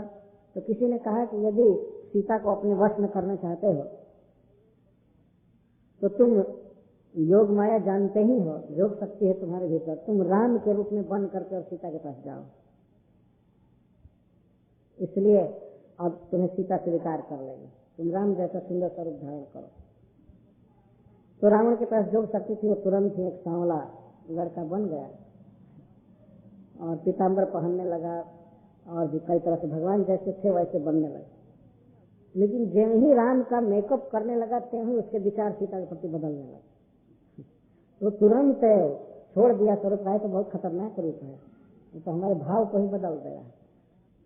तो सीता के प्रति उसके मन में शुद्ध सात्विक भाव का उदय होने लगा कि यह पूज्य है, यह है, वह है। यह भगवान राम का प्रभाव, जिनका आचरण इतना निर्मल, इतना महान कि रावण जैसा व्यभिचारी दुराचारी भी बदल गया केवल पोशाक पहनने से। यह भगवान की मर्यादा है। तो इस जगत में भगवान आकर के शिक्षा दिए। जानते ही संसार में सबसे अधिक दुर्गति में मनुष्य कब पड़ता है, खास करके जब वह उच्छृंखल विषय भोग करना चाहता है, तब उसके नरक का द्वार खुल जाता है और उसके दुख के दिन चालू हो जाते हैं। इस संसार में हम हैं तो हम लोगों को इस विषय में बहुत सावधान होना चाहिए, नियम पालन करना चाहिए। अच्छा, भगवान की दूसरी लीला देखिए। वे महाराज दशरथ के पुत्र थे। महाराज दशरथ एक चक्रवर्ती सम्राट। ऐसी व्यवस्था थी कि जब चंद्र वंश में कोई चक्रवर्ती सम्राट होता था तो सूर्य वंश में वे मंडलपति होते थे, और जब सूर्य वंश में कोई चक्रवर्ती होता था तो चंद्रवंशी मंडलपति होते थे, उनके अधीन। तो महाराज दशरथ चक्रवर्ती सम्राट, उस चक्रवर्ती सम्राट के उत्तराधिकारी थे भगवान श्री राम, जेठ भाई थे, महाराज के बड़े पुत्र थे। लेकिन कैकेयी ने जब यह कह दिया महाराज दशरथ से कि मेरा पुत्र राजा होना चाहिए और राम को 14 वर्ष वन में रहना पड़ेगा, और वह अभी तपस्वी के भेष में उदासीन होकर, उस दशा में भगवान ने स्वीकार कर लिया वनवास। यदि वे कहे होते कि ठीक है भरत को राज दो लेकिन हमारा आधा दे दो, मैं जेठ भाई हूं, मैं तो राजा रहूंगा, वो कह सकते थे।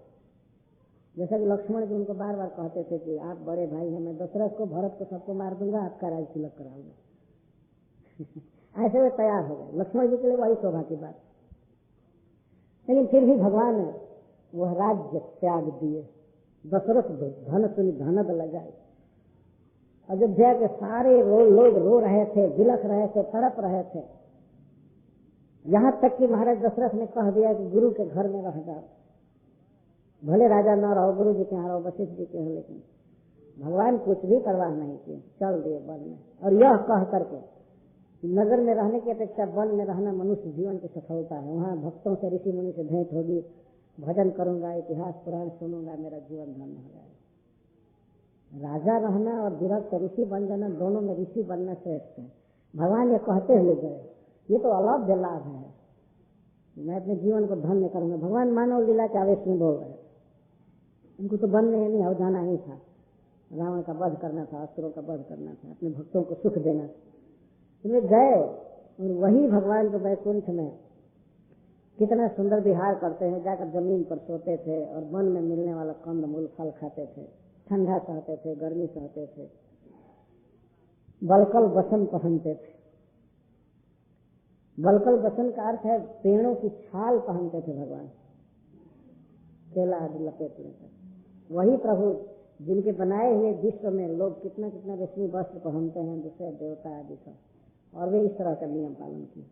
यह करके भगवान ने यह दिखाया कि मनुष्य जीवन में भोगों से कोई लाभ नहीं, त्याग से रहना चाहिए और भगवान का भजन करना चाहिए। भगवान ने यह सिखाया, तो अपनी आचार्य धर्म जीवे ने सीखा। इसको कहते हैं निजवर्त्व संस्थितम।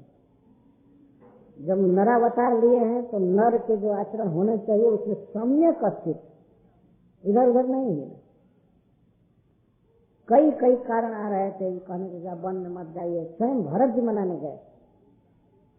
भरत जी कहे कि अगर मुझको राज्य दिया जाएगा तो उसी दिन पृथ्वी रसातल चली जाएगी, यह राज्य तो आपका है, मैं तो आपका सेवक हूँ।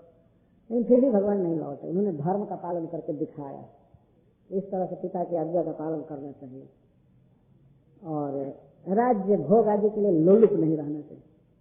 इस संसार में यदि मनुष्य में लोलुपता न हो राज्य की, भोग की, और विशेष करके भाइयों से प्रेम हो, तो वास्तव में यह पृथ्वी स्वर्ग के समान। सबसे भारी दुख इस संसार में कब होता है? जब भाई से झगड़ा होता है, जब कलह होता है, और वो भी छोटी छोटी बात के लिए बहुत भारी बेचैनी हो जाती है। तो भगवान ने त्याग करके दिखाया। अयोध्या का राज्य भरत और भगवान के बीच में एक फुटबॉल की तरह मारा मारा फिरता। छोटा भाई कहता था कि आप बड़े भाई हैं, आपका राज्य है, और बड़े भाई कहते थे कि पिता ने तुमको दिया है इसलिए राज्य तुम्हारा। यह त्याग भगवान ने दिखाया। इस तरह भगवान यदि करके न दिखावे तो भक्तों का भी हृदय शुद्ध नहीं होगा। यहाँ तक गोस्वामी तुलसीदास जी ने लिखा है कि जब भगवान के कान में यह बात गई कि महाराज दशरथ आपको राज्य देना चाहते हैं, किसी मित्र ने आकर के भगवान को कहा कि आज कल आपके राज्याभिषेक की तैयारी हो रही है, आपको राज्य दिया जाएगा, तो भगवान चिंता में पड़ गए। सोचने लगे कि वेद उपवीत उत्साह संग विवाह संग संग सब भय उत्साह विमल वंश यह अनुचित एक बंध विहाय बड़े ही अभिषेक। भगवान ने उस सनातन परिपाटी पर भी दोष लगाने लगे वे कहने लगे कि हम सभी भाई एक साथ जन्म लिए, एक साथ खेले खाए, कर्ण छेद कर्ण वेद भी एक साथ हुआ, सारा उत्सव जगोपदी विवाह भी एक ही साथ हुआ। लेकिन इस निर्मल वंश में, इस निष्कलंक वंश में यह बात बहुत अनुचित है कि छोटे भाइयों को छोड़ करके बड़े को ही राज्य दिया जाता है। इस बात पर जो स्वामी तुलसीदास जी कहते हैं कि प्रभु का प्रेम पछतानी सुहाई, हरई भगत मन का कुटिलाए। भगवान का इस तरह से राज्य प्राप्ति का संवाद सुन करके पछताना, शोक करना भक्तों की कुटिलता, भक्तों के मन की कुटिलता का हरण करे। मन में जो विषय भोग की लालसा बनी हुई है, भक्तों के हृदय में भी भगवान का इस तरह से वैभव प्राप्ति का संवाद सुनकर के शोक होना, वह शोक भक्तों की कुटिलता को दूर करे। कुटिलता मतलब भोगेच्छा। हरई भगत मन का कुटिलाई, कैतव कहते कुटिलता। भगवान के अलावा अन्य जो कामना है, विषय भोग राज्य की कामना और भी कामना नाना प्रकार, उस कामना का अपहरण करे भगवान की, यह भगवान का यह प्रायश्चित, ये पश्चाताप, भगवान का वह पश्चाताप हरण करे। तो इस तरह से भगवान आकर के सिखाते हैं इस जगत में। एक पत्नी व्रत घर और राज्य नहीं लेना, भूमि पर शयन करना और भी कई कई प्रकार की लीलाएं हैं। और पतिव्रता स्त्री की रक्षा के लिए समुद्र पर सेतु बना देना, राक्षसों का नाश कर देना। भगवान ने यह सिखाया, यदि स्त्री अपनी शरण में है, पतिव्रता है, तो उसके लिए कुछ भी किया जा सकता है। सीता ने भगवान के लिए त्यागा अयोध्या का सुख, तो भगवान ने भी सीता के लिए कुछ भी बाकी नहीं था। यह सब आचरण में भगवान सिखा रहे हैं। और इसी प्रकार भगवान श्री कृष्ण मनुष्य को कैसे होना चाहिए, इसको भगवान ने द्वारका में सिखाया। ब्रज की जो भगवान की लीला है, भगवान की लीला है, किसी मर्यादा में नहीं, किसी नियम बंधन में नहीं। भगवान भगवान जैसा खेल रहा है। भगवान मनुष्य नहीं है ना। श्रील प्रभुपाद जी कहते हैं कि मनुष्य को कैसा होना चाहिए, ये सीखना हो तो भगवान श्री राम के आचरण से सीखना चाहिए, परफेक्ट मनुष्य। और भक्त कैसा होना चाहिए, इसको सीखना हो तो चैतन्य महाप्रभु से सीखना चाहिए। और भगवान कैसा होना चाहिए, वो तो कृष्ण से सीख सकते हैं। भगवान ने किसी बंधन में नहीं है ब्रज में, वो पूर्ण भगवत्ता में, पूर्ण वेद का कोई बंधन नहीं, मर्यादा नहीं। ये तो मर्यादा और बंधन मनुष्यों के लिए है, भगवान के लिए नहीं। खुल करके हंसना, मुस्कुराना, सबको आकर्षित करना, बोलना, गाना, नाचना, भगवान का यही काम है ना। विश्व सृष्टि आदि तो ये तो बहुत दूर के काम है, ये बहिरंग कार्य है भगवान के। उनका असली काम है नाचना, गाना, मुस्कुराना और सबको अपने में फंसा लेना, सबको अपने तरफ आकर्षित कर लेना। तो भगवत्ता का पूर्ण प्रकाशन ब्रज में हुआ। यानी कि भगवान रास्ता पकड़ करके जा रहे हैं, तो क्या उनके ऊपर अंकुश रहेगा कि किसी स्त्री से बात करें? बताइए, भगवान के ऊपर भी कोई अंकुश रहेगा? किसी को प्यारी नहीं कह सकते।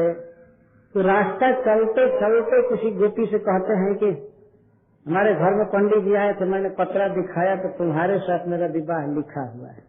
ऐसे छोटा सा बच्चा जो विवाह का मतलब भी नहीं जानता होगा, वो इस तरह से बोलता है। ये ब्रज के भगवान है, पूर्ण भगवत्ता का प्रकाश। चर अचर, गौ, देवता, पक्षी सभी मोहित हो जाते थे उस रूप पर। कौन ऐसा है जिसको उन्होंने अपने बस में नहीं कर लिया? पूर्ण सौंदर्य का प्रकाश, पूर्ण आकर्षण। तो नरावतार भगवान ने ग्रहण किया तो उन्होंने यह भी बताया कि मेरा वास्तविक आकार नराकार है, नर बपुताहार स्वरूप। वास्तव में भगवान जो है वो मनुष्य के आकार में है। नहीं, ऐसे कह सकते हैं कि मनुष्य जो है वो भगवान के आकार में बनाया गया है। बाइबिल में भी लिखा गया है कि भगवान ने बहुत बहुत सृष्टि किया, लेकिन मनुष्य जो को उन्होंने अपने आकार में बनाया है। Man was made in image of God. मनुष्यों का निर्माण अपने साँचे में भगवान किए, अपने जैसे। तो मनुष्यों को देख करके हम समझ सकते हैं भगवान ऐसे। और 4 भुजा से जो भगवान है, तो वो भगवान का प्रकाशन, भगवान फिर अपने को 4 भुजा में किए हैं, लेकिन जो मूल प्रभु हैं, भगवान हैं, वे हैं 2 भुजक। ये शास्त्र कहता है। इसीलिए वे आए दिखाने के लिए कि जो लोग भगवान के विषय में कल्पना करते हैं, भगवान कैसे हैं, क्या है, ऐसे हैं, वैसे हैं, तो भगवान अपने बिल्कुल ओरिजिनल स्वरूप में आए, बांसुरी बजाते हैं, मैं ऐसा हूँ। देवणी पणम तमरबिंद गलाय ताक्षम बरहावतम समसितांबुल सुंदरांगम कंदर्प कोटि कमनीय विशेष शोभम गोविंद माद पुरुषम तम हम। तो भगवान के विषय में जब बहुत बहुत संदेह होने लगता है, तब भगवान अपने आप को दिखाते हैं, देखो मैं ऐसा। इधर से क्या कहना चालू करते हैं लोग कि भगवान निराकार है, निराकार है, निराकार है, और ये न पर इकार चढ़ा लेते हैं। वास्तव में भगवान निराकार नहीं, निराकार नहीं, नराकार, नराकार, नराकार, ये भगवान का वास्तविक आकार। तो हर स्वीकार लगा करके बोलने की जरूरत नहीं है। भगवान सदा नराकार, नराकृति पर ब्रह्म, निजवर्त्म संस्थित। यहाँ निजवर्त्म संस्थितम का अर्थ है जब नरावतार धारण करते हैं तो मनुष्य की मर्यादा में रहते हैं, और नराकार धारण करते हैं तो अपने भगवत्ता में पूर्ण स्थित रहते हैं। यहाँ भी अर्थ पूर्णता स्थित रहते। भगवान का पता चलना चाहिए ना, भगवान ऐसे हैं, ये हैं, वो हैं, वो हैं। मनु महाराज इस तरह कह रहे हैं, हम लोग वही अर्थ लेकर के चलेंगे क्योंकि धर्म की बात चल रही है। भगवान ने नरावतार ग्रहण करते हैं भगवान श्री कृष्ण के रूप में, तो वे मनुष्य के द्वारा, मनुष्य के लिए जो मर्यादाएं बनाई गई हैं उसमें सम्यक स्थित रहते हैं। अतः ईह मानम कर्माचरण, जब मर्यादा में स्थित होते हैं तो इसलिए वे ईह मानम कर्म का आचरण करते हैं। यदि गृहस्थ हैं तो गृहस्थ का आचरण करते हैं, ब्रह्मचारी पुरुष में ब्रह्मचारी का आचरण करते हैं, राजा हैं तो राजा बन करके प्रजा का पालन करते हैं। इसको ईह मानम का कर्माचरण कर। तथापि जीव वैलक्षण्य माह, कर्म करते हैं, गृहस्थ बनकर, वानप्रस्थी बनकर, राजा बनकर के, छात्र बन करके, भगवान बहुत बहुत कर्म करते हैं, फिर भी जीवों से वे विलक्षण हैं। तथापि जीव वैलक्षण्य माह, जीव नहीं हो जाते हैं भगवान, भगवान ही रहते हैं। उसी को 3 शब्दों में बता रहे हैं, निरहंकृतम, निराशीषम और अनन्य चोदितम। निरहंकारत्व हेतु बुद्धम, निराशित्व हेतु पूर्णम, अनन्य चोदितत्व हेतु प्रभु। कितनी सुंदर टीका है। भगवान निरहंकृत रहते, उनमें अहंकार नहीं होता है। अहंकार का अर्थ होता है अपने स्वरूप के अतिरिक्त अन्य में अभिनिवेश, इसको अहंकार कहते हैं। जैसे मान लीजिए कोई व्यक्ति गृहस्थ है, उसके मन में भावना आ जाती है कि मैं गृहस्थ हूँ, इसका पिता हूँ, इसका पति हूँ, मेरा ये घर है, मेरी ये इज्जत है, मुझे करना चाहिए, मुझे प्राप्त करना है, इसको अहंकार कहते हैं। वास्तव में जीव शुद्ध चेतन पदार्थ है, वह और किसी का नहीं है। न तो गृहस्थ है, न ब्रह्मचारी है, न वानप्रस्थी है, न सन्यासी है। जीव वास्तव में न ब्राह्मण है, न क्षत्रिय है, न वैश्य है, न शूद्र है। वह देह है ही नहीं। लेकिन जब कोई व्यक्ति मानता है कि मैं एक गृहस्थ हूँ, या सन्यासी हूँ, या ब्राह्मण हूँ, क्षत्रिय हूँ, मेरा ये कर्तव्य है, मेरा ये है, मेरा ये धन है, मेरे ये बच्चे हैं, तो इसको अहंकार कहते हैं। अपने स्वरूप के अलावा अन्य रूप में अभिनिवेश को अहंकार कहा जाता है। तो भगवान जब नरावतार ग्रहण करते हैं और इस जगत में काम करते हैं, देखा जाता है कि वो भी विवाह कर रहे हैं, वो भी बच्चा उत्पन्न कर रहे हैं, वो भी यज्ञ कर रहे हैं, वो भी शासन कर रहे हैं, राज कर रहे हैं, पर भगवान सदा निरहंकृतम, वो अहंकार से शून्य रहते हैं, अपने स्वरूप में भगवान रहते हैं। क्यों? क्योंकि बुद्धम, ये बुद्ध है, पूर्ण ज्ञान संपन्न, और जीव अबुद्ध है। श्रीपाद सिंह स्वामी जी कहते हैं निरहंकारत्व हेतु बुद्धम, भगवान बुद्ध हैं, पूर्ण ज्ञान घन ज्ञानमय, इसीलिए उनमें अहंकार नहीं हो पाता। और जीव तो अबुद्ध है, अज्ञानी है, इसलिए अपने को मान लेता है। पहला अज्ञान है कि अपने को देह मानता है, दूसरा अज्ञान है कि किसी का संबंधी मान लेता है, तीसरा अज्ञान है कि राग द्वेष फिक्र चिंता लग जाती है, इसको अहंकार कहते हैं। भगवान इस तरह नहीं रहते, क्योंकि बुद्धम। और दूसरी विशेषता भगवान की बता रहे हैं निराशीषण। आशीष का अर्थ होता है भोगेच्छा। भगवान संसार को भोगने की इच्छा से शून्य रहते हैं, और दूसरे लोग संसार को भोगने की इच्छा से ही पूर्ण रहते। केवल वही इच्छा है कि यहाँ से इकट्ठा करें, ये भोगे, ये लावें, ये करें, यहाँ घर बांधें, यहाँ फर्नीचर लावें, ये जुटावें, वो करें, इतना बैंक में डाल दें, इतना ये करें, हमेशा आशीष से भरे पड़े, उसको आशीर्वाद करते। सांसारिक वस्तुओं की कामना और उस कामना के अनुसार उन वस्तुओं को प्राप्त करने का प्रयास, इसको आशीष कहते। भगवान में कामना नहीं है संसार को भोगने की। जो व्यक्ति वैकुंठ में विहार कर रहा है, उस नरक में क्या भोगना वो चाहेगा? वो तो केवल शिक्षा देने के लिए मनुष्यों को भगवान आचरण करते हैं, तो उनको कोई चीज चाहिए नहीं यहाँ का। ऐसा देखा जाता है कि भगवान स्वर्ग में गए और इंद्र के बगीचा से ब्लात एक वृक्ष उखाड़ कर द्वारका लाए। तो इस लीला को सुन करके कोई सोचेगा नहीं, भगवान भी चाहते हैं कि उनकी फुलवारी स्वर्गीय वृक्ष से युक्त रहे, यह रहे। वो तो केवल सत्यभामा जी की इच्छा को पूरा करने के लिए भगवान गरुड़ जी को कह दिए कि उखाड़ लो वृक्ष, उनको कोई आवश्यकता नहीं। निराशिष। क्यों निराशिष है? क्योंकि पूर्णम निराशिष्ट हेतु पूर्ण। भगवान में कोई कामना हो ही नहीं सकती इस संसार की किसी स्त्री को भोगने की या किसी वस्तु को भोगने की। क्यों? क्योंकि पूर्ण, अपने आप में पूर्ण है, सब कुछ उनमें विद्यमान है, अनंत आनंद के सागर हैं भगवान, वो पूर्ण है, कोई कमी नहीं है। इच्छा किसको होती है? जिसको पहले कमी का अनुभव होता है, अभाव की अनुभूति होती है, तब वो व्यक्ति इच्छा करता है ये चाहिए वो चाहिए। भगवान तो पूर्ण है।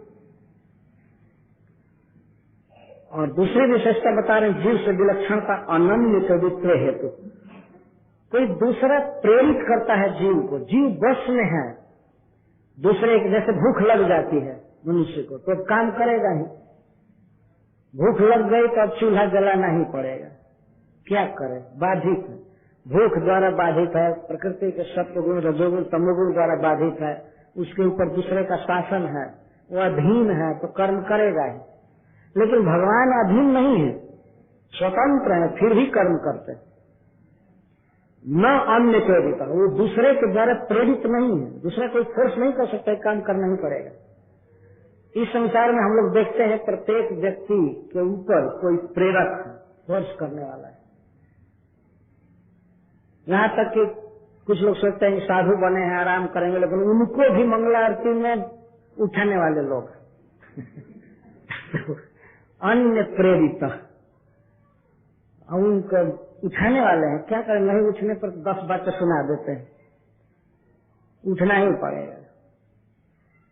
बच्चे हैं पढ़ना नहीं चाहते, लेकिन शिक्षक घंटी बजा करके उनको बैठा ही देते हैं, बैठना पढ़ना पड़ेगा।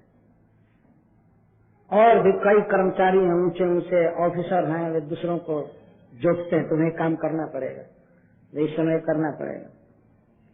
तो भगवान के ऊपर कोई नहीं है, वो चुपचाप आराम करें वैकुंठ में, तो उनको कोई कहने वाला नहीं है कि नहीं चलो कर्म करो। जैसे लगता है कि भगवान को वनवास दिया गया तो उनके ऊपर कोई प्रभु है, उनको कंट्रोल कर रहा है, ऐसी बात नहीं है, वो तो उनकी इच्छा थी, वो गए। तो अनन्य चौवित्र है तो प्रभु, उनका दूसरा कोई प्रेरक नहीं है, उनका दूसरा कोई ईश्वर नहीं है, उनको नियुक्त करने वाला क्योंकि प्रभु, क्योंकि स्वयं समर्थ से युक्त, वही सबके प्रभु है, प्रभाव वाले, महान महिमा वाले, और उनके अलावा और सबको नियुक्त किया गया है। श्रीमद् भागवतम में बताया गया है, जमराज जी बताते हैं कि भगवान हम लोगों को, हम देवताओं को उसी तरह वश में रखे हैं, कर्म करा रहे हैं जैसे किसान बैलों को अपने वश में रखता है, नथ चढ़ा करके और बैल को अपने वश में रखता है, उस तरह से भगवान सबको वश में रखे हैं, लेकिन ये किसी के वश में नहीं। सर्वतंत्र स्वतंत्र, सर्वतंत्र का जो सबको वश में रखे हैं लेकिन अपने आप स्वतंत्र,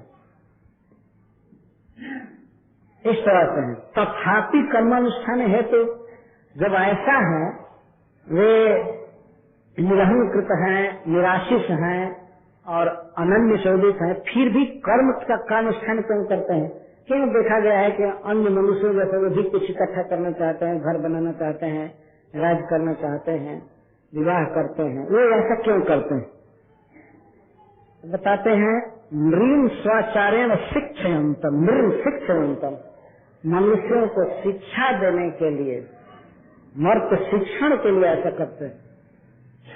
नृण मनुष्यों को, जीवों को शिक्षयन्तम, केवल स्वाचार्यण, स्व आचार से, अपने आचरण से भगवान मनुष्यों को शिक्षा देते हैं। शिक्षा देने की क्या आवश्यकता है?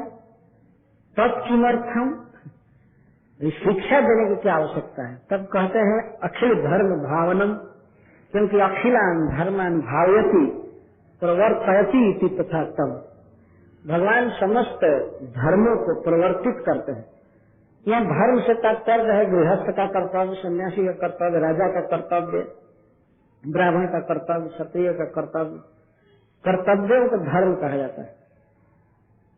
ये प्रश्न होता है कि भगवान क्यों ऐसी शिक्षा देते हैं? तो उत्तर आया है कि धर्म के प्रवर्तक है, मनुष्यों के कर्तव्य के प्रवर्तक है, इसलिए शिक्षा देते हैं कि लोग अपना अपना कर्तव्य करें। क्यों अपना अपना कर्तव्य करें मनुष्य? इसलिए कि धर्म के पालन से ही मनुष्य का इहलोक में और परलोक में विकास होगा। धर्मेण हीना पशुभिः समान, जो व्यक्ति धर्म से हीन है वह पशु के समान है। तो भगवान चाहते हैं कि सभी मनुष्य स्वधर्म में रहें, अपने अपने कर्तव्य का पालन करें। कैसे करेंगे उन्हें करने नहीं आएगा, इसलिए भगवान आचरण करके सिखाते हैं कि ऐसे करना चाहिए, ऐसे धर्म का पालन करना चाहिए। तो ऐसे प्रभु की मैं शरण ले रहा हूं। बहुत सुंदर योजना प्रस्तुत किए हैं सिद्धर स्वामी यहाँ शब्दों की। तथापि जीव वैलक्षण्य माह निरहंकृतम निराशिषम अनन्य चोरितम, निरहंकारत्व हेतु बुद्धम, निराशिष्व हेतु पूर्णम, अनन्य चोरित्व हेतु प्रभु, तथापि कर्मानुष्ठान हेतु नृण स्वाचारेण शिक्षयन्त, तत्किमर्थम तत्र अखिलान धर्मान भावयति प्रवर्तयति इति तथा तम। फिर प्रश्न हो सकता है कि धर्म के प्रवर्तन की क्या आवश्यकता है? वो है मनुष्य के सर्वविध अभ्युदय के लिए, इस लोक में और परलोक में, सुख के लिए, शांति के लिए और मुक्ति के लिए धर्म के पालन की आवश्यकता है। इसलिए भगवान धर्मों का आचरण करके स्वयं ही शिक्षा देते हैं मनुष्य को। इस प्रकार मनु महाराज खड़े थे, समाधि में बोल रहे थे। तांस तथा इसके पहले है अच्छा इति मंत्रोपनिषदं व्याहरन्तं समाहितं दृष्ट्वा सुरा जातुधाना जग्धुमभ्यद्रवंशधा। श्रील सुखदेव गोस्वामी कहते हैं कि इस प्रकार मनु महाराज उपनिषद के मंत्र को व्याहरन्तं उच्चारण कर रहे थे और समाहित थे, समाधि में थे। तो उनको वहां पर कुछ असुरों ने, कुछ राक्षसों ने और यक्षों ने देखा, तो वे समझे कि ये बर्रा रहा है, सोया है। वे नहीं समझते थे कि समाधि में है। राक्षस और यक्ष क्या समझेंगे कि समाधि क्या चीज होती है? वे लोग समझे कि उच्छ्वास ले रहा है, बड़बड़ा रहा है, और वो सब भूख से व्याकुल थे। भूख से व्याकुल होकर के खाने के लिए दौड़े। क्षुधा जगधुम अतुम अभ्युद्रवन, बहुत जोर से चले मनु महाराज को खाने के लिए। तांस तथा वसतान वीक्ष्य यज्ञः सर्वगतो हरिः यामहि परिवृतो देवैः हत्वा शाशत्रुविष्टपम्। तो उस समय यक्षों और राक्षसों के इस निर्णय को देखकर, समझकर भगवान यज्ञ याम आदि देवताओं के साथ राक्षसों का, यक्षों का वध किए और मनु महाराज की रक्षा किए। भगवान ने यक्षों का वध किया और याम आदि देवताओं के साथ उन्होंने स्वर्ग का शासन किया। इसका अर्थ है कि यज्ञ भगवान ही स्वयं इंद्र रहे। तो स्वयं मनु के मनवंतर काल में इंद्र पद पर भगवान यज्ञ थे, वही मनवंतरावतार थे और इंद्र भी थे, दूसरा तो इंद्र नहीं हुआ। श्रीता सुंदर स्वामी जी लिखे हैं इसमें, यामय स्वपुत्र त्रिविष्टपम स्वर्गम स्वयं मेरा इंद्र बभुआ इत्यादि, स्वयं ही इंद्र हो। ये प्रथम मनवंतर का वर्णन यहाँ तक पूरा हुआ। यज्ञ भगवान ने मनु महाराज की रक्षा किया और वही इंद्र पद पर रहे और अपने याम आदि पुत्रों के साथ उन्होंने स्वर्ग का शासन किया। अब दूसरे मनवंतर की कथा सुनिए। स्वारोचिषो द्वितीयस्तु मनुरग्ने सुतो भवत् द्युमत्सुषेण रोचिष्मत् प्रमुखास्तस्य चात्मगः। अग्नि के पुत्र स्वारोचिष द्वितीय मनु हुए। ब्रह्मा जी के एक दिन में 14 मनु होते हैं, इसमें प्रथम का वर्णन हुआ, द्वितीय का सुनिए। तो द्वितीय मनु का नाम हुआ चाक्षुष, यानी स्वारोचिष मनु। ये अग्नि के पुत्र थे और उनके मुख्य पुत्र इस तरह से द्युमान, सुषेण, रोचिष्मान, ये लोग प्रमुख थे इनके पुत्रों में। उस समय रोचन नाम के व्यक्ति इंद्र हुए। तत्रेंद्रो रोचनस्त्वासित देवश्च तुषितादय। रोचन नाम के इंद्र हुए और तुषिता नामक देवता हुए। और ऊर्ज स्तंभादय सप्त ऋषि ब्रह्मवादिना, और ऊर्ज और स्तंभ आदि वेदज्ञ ब्राह्मण सप्तर्षि हुए। और विशेष तो वेद शिर सस्तुषिता नाम पत्न भूत तस्याम यज्ञ ततो देवो विभूरित ही विस्तृत। तो उस समय भगवान का मनवंतर अवतार हुआ। एक वेद शिरा नाम के ऋषि थे, उनकी पत्नी थी तुषिता। तो तुषिता से भगवान ने जन्म ग्रहण किया और उनका नाम हुआ विभु। भगवान विभु के एक असाधारण चरित्र को सुनिए। 88,000 लोग ब्रह्मचर्य व्रत का पालन किए, क्योंकि इस मनवंतरावतार में भगवान ब्रह्मचारी रह गए और ब्रह्मचर्य की उन्होंने शिक्षा दिया। तो 88,000 लोग ऊर्ध्वरेता ब्रह्मचारी। 88 सहस्राणि मुनयो ये धृत व्रतः अनुशिक्षण व्रतम तस्य कौमार ब्रह्मचारिण। बिल्कुल कुमार अवस्था से ही भगवान ब्रह्मचारी रह गए और उनके ब्रह्मचर्य का अनुसरण किया 88,000 मुनियों ने, उन लोगों ने शिक्षा ली। तो भगवान ने इस अवतार में ब्रह्मचर्य रहने की शिक्षा दी। यह बहुत बड़ा कार्य है। इस संसार में प्रत्येक व्यक्ति भोग पर पड़ा हुआ है। जितना भोग भोगे, खाना पहनना, घर बनाने में भी संतोष नहीं होता है।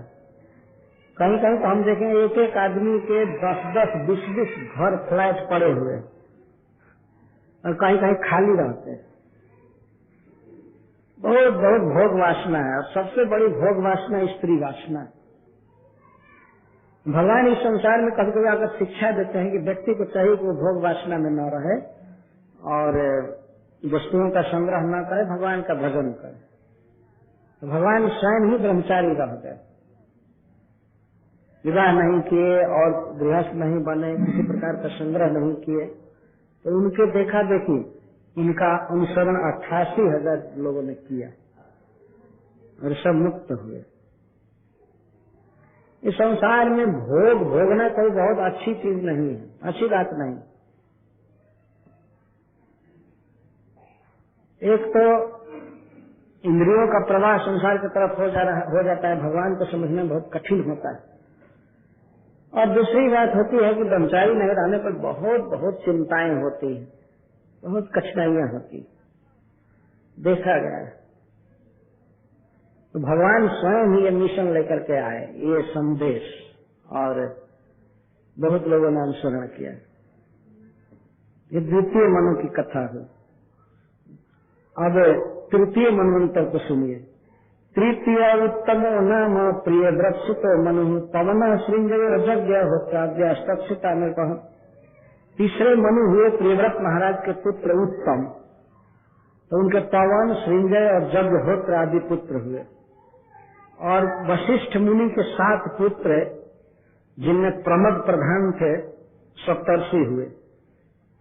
और सत्यादेव सुता भद्रा देवा इंद्रस्तु सत्यजीत, और देवता हुए इस मनवंतर में उनके बहुत से गोप थे, सत्य, वेदश्रुत और भद्र आदि देवा। और इंद्र का नाम था सत्यजीत।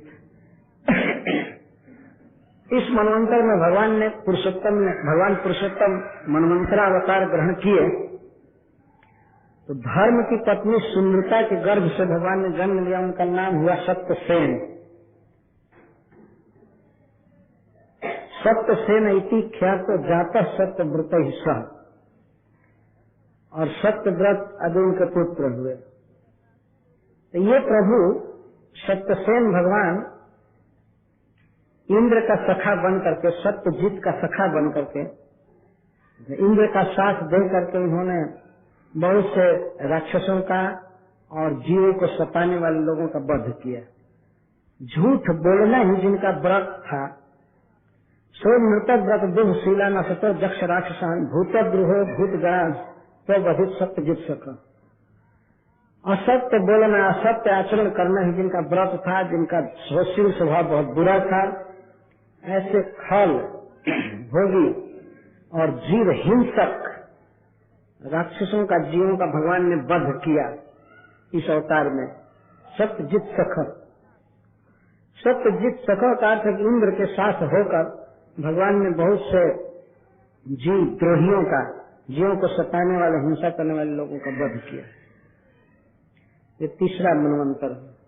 चतुर्थ उत्तम भ्रातार मनुर्नामना च तामसः, चौथे मनु हैं उत्तम के भाई, मतलब प्रियव्रत महाराज के ही पुत्र, इनका नाम था तामस।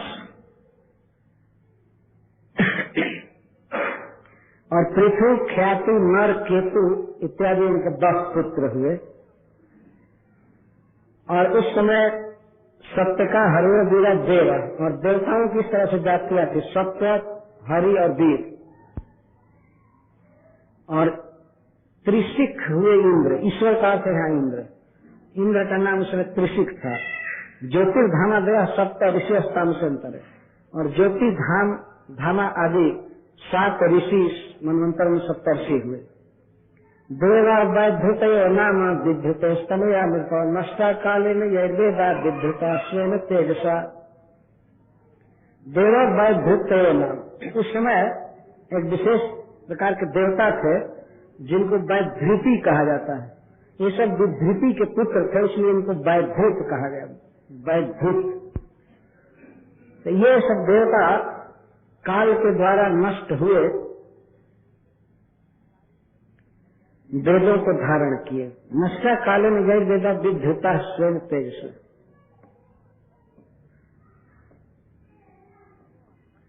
यह देवा शब्द से तात्पर्य जिन ब्राह्मणों के लिए, काल के द्वारा वेद शास्त्र सब नष्ट हो गए थे, उसको इन्होंने धारण किया। तत्रापि यज्ञे भगवान हरिण्याम हरिमेध सह हरित्या न गजेन्द्र मोचित ग्रहात। और इस चौथे महाराज परीक्षित आग्रह कर रहे, एतक वेद इच्छा में बाद राय एतक तो श्रोतुम इच्छा में है वयम हरि जथा गजपति ग्राह ग्रस्तम। हम भगवान की उस लीला को सुनना चाहते हैं, भगवान हरि किस प्रकार गजेंद्र की रक्षा की। क्यों? मान लीजिए सुखदेव गोस्वामी अगर यह कहें, क्या इस कथा के प्रति आपका इतना क्यों आग्रह हो गया? तब कहते हैं श्रवणेच्छायाम हेतु। सुखदेव स्वामी जी टीका के उपक्रम में लिखते हैं श्रवणेच्छा में कारण, श्रवणेच्छायाम हेतु। तत्कथा सुमहत्पुण्यम धन्यम स्वस्थैनम शुभम जत्र जत्र तम श्लोक भगवान गीयते हरिः। कथाओं में ऐसे कथाएं तो बहुत हैं, लेकिन समस्त कथाओं में जिन जिन कथाओं में भगवान हरि ही गीयते, भगवान हरि की महिमा गाई जाती है, उनके लीला, उनके रूप गुण नाम आदि की चर्चा होती है, तो वह कथा महत्पुण्यम धन्यम स्वस्थैनम शुभम। इसलिए मैं इस कथा को सुनना चाहता हूँ। तत्कथासु तासु कथासु महत्वपूर्ण। अच्छा, इसका अर्थ यह है कि भगवान की कथाओं में महापुण्य छिपा हुआ है। तत्कथासु तासु कथासु, उन कथाओं में महत्पुण्य, महान पुण्य। पुण्य का अर्थ पवित्र करने की शक्ति, और पवित्रता का अर्थ है कि भोगों की वासना को नष्ट करके भगवत प्रेम देना, ये पुण्य है। इसको पवित्रता कहते हैं। जीव की सबसे बड़ी अशुद्धि है भोगों की कामना, और सबसे पवित्रता तब होगी जब जीव केवल कृष्ण काम होगा, भगवान की इच्छा करेगा। तो भगवान की कथाओं को सुनने से, कहने से ही जीव में भगवत प्रेम का प्रादुर्भाव होता है। इसलिए महाराज परीक्षित कहते हैं कि तत्कथासु तासु कथासु महत्पुण्य, बहुत बड़ा पुण्य है। और पुण्य के ही विशेषण दिए गए हैं धन्यम स्वस्थैनम शुभम। पुण्य से विशेषण धन्य इत्यादि। अथवा सु को महत्व के साथ लगा रहे सुंदर स्वामी जी। सा कथा कथई होगा सु महत्पुण्य। कथासु से कथा को इधर लगा रहे हैं और सु को महत्व के साथ जोड़ रहे हैं, या वो कथा ही सु महत्वपूर्ण है। महत्व अपने आप में विशेषण है, इसमें सु लगा रहे हैं। महा महा महा महा पावन, वो कथा ही पावन है। यह गजेंद्र उद्धार की कथा महापावन है, श्रोताओं को, वक्ता को, सबको परम पवित्र कर देती। तो मैं पवित्र होने के लिए, अर्थात श्री कृष्ण में मन को अभिनिविष्ट करने के लिए कथा सुनना चाहता है।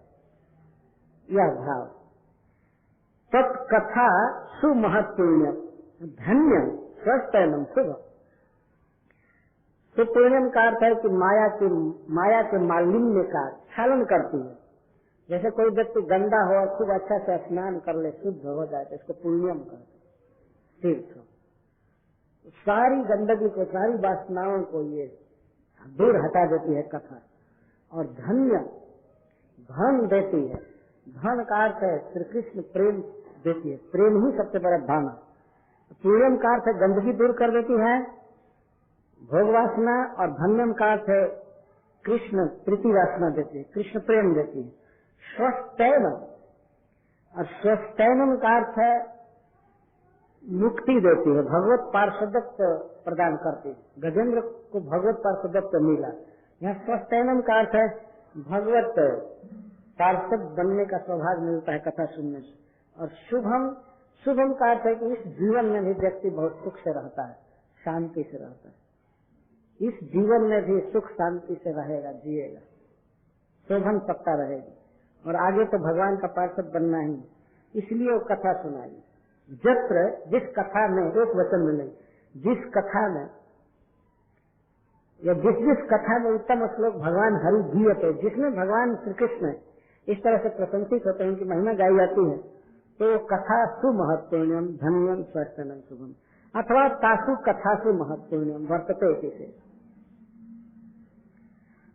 इसलिए मैं इस कथा को सुनना चाहता हूँ। महाराज परीक्षित का स्पेशल आग्रह है इस कथा के प्रति। इस प्रकार का आग्रह बहुत कम जगह व्यक्त किया है सुखदेव गोस्वामी ने। दशम स्कंद के प्रारंभ में ऐसा ही आग्रह है, हम सुनना चाहते हैं। और भी समय समय पर है, उसमें से एक यह भी है। जब इस प्रकार से अपना आग्रह व्यक्त किया, अपना निर्बंध व्यक्त किया, तब सूत जी कहते हैं, सूत जी तो वहीं थे, वो सुन रहे थे कि महाराज परीक्षित किस तरह से पूछ रहे हैं। परीक्षित सतुबादरायणी प्रायोपविष्टेन कथा सुचोदितः वाच विप्रः प्रतिनंद्य पार्थिवम् मुदा मुनीनां सदसि स्म सुनवताम्। सब बादरायणी तू शब्द बता रहा है कि महाराज परीक्षित के प्रश्न से सुखदेव गोस्वामी बहुत प्रसन्न हुए। आप सुन रहे कथा तो लगता है कि जैसे सुखदेव गोस्वामी धारावाहिक अब आगे वर्णन करते जाएंगे, लेकिन महाराज परीक्षित का प्रश्न सुनकर बहुत प्रसन्न हुए। रोक दिए वहाँ पर मनवंतर का वर्णन, पंचम मनवंतर का वर्णन वे 5वें अध्याय से चालू करेंगे। लोग तू शब्द बता रहा है, बादरायणी है ना, भगवान वेदव्यास देव के तपस्या से लब्ध पुत्र है। तो महाराज परीक्षित के इस भगवत कथा के प्रति आग्रह को सुनकर मुदा बहुत प्रसन्न हुए। कथाओं में जब उनको प्रेरित किया गया इस तरह से भगवान की कथाओं में, वे बहुत प्रसन्न हुए। किसके द्वारा प्रेरित किए गए थे कथा में? प्रायोपविष्टेन परीक्षिता। प्रायोपविष्ट का अर्थ है कि जो आमरण अनशन व्रत लेकर के बैठे थे, शुरू से ही कुछ न खाए थे न कुछ पिए थे, फिर भी ऐसे उपवास करने वाले के मन में भगवत कथा की ऐसी लालसा जब उन्होंने देखा तो उनका मन प्रसन्न हो गया। तो प्रायोपविष्टेन परीक्षिता एवं चोदिता, कथासु चोदिता, कथाओं में प्रेरित की कहने के लिए। तो प्रायोपविष्ट शब्द बड़ा महत्वपूर्ण है। सूत गोस्वामी महाराज परीक्षित के बगल में ही बैठे थे और वे कह रहे ऋषियों से कि महाराज परीक्षित कुछ खाए नहीं थे, पिए नहीं थे, मरण पर्यंत अनशन व्रत लिए थे, परंतु फिर भी भगवत कथा के प्रति उनका अद्भुत आग्रह था। इस पर विचार करके सुखदेव गोस्वामी बहुत प्रसन्न हुए और वहाँ पर स्थित मुनियों के सुनते सुनते मुनियों के सभा में उन्होंने महाराज परीक्षित का अभिनंदन किया। पार्थिवम पृथ्वी पति महाराज परीक्षित का अभिनंदन किए, उनके प्रश्न के कारण उनकी प्रशंसा की और इसके बाद प्रसन्नता से इस प्रकार बोलने लगे। मुनिनाम सुनता, मुनिगण भी सुन रहे थे। इसका अर्थ है कि वे भी बड़े ध्यान से सुनने लगे, तो उनको भी बहुत प्रसन्नता होगी अब गजेंद्र मोक्ष की कथा होगी। इस कथा पर मुनियों का स्पेशल अटेंशन गया। सुखदेव गोस्वामी इस प्रकार प्रारंभ किए। हम लोग दूसरे सिटिंग से इसको प्रारंभ करेंगे। हरे कृष्ण।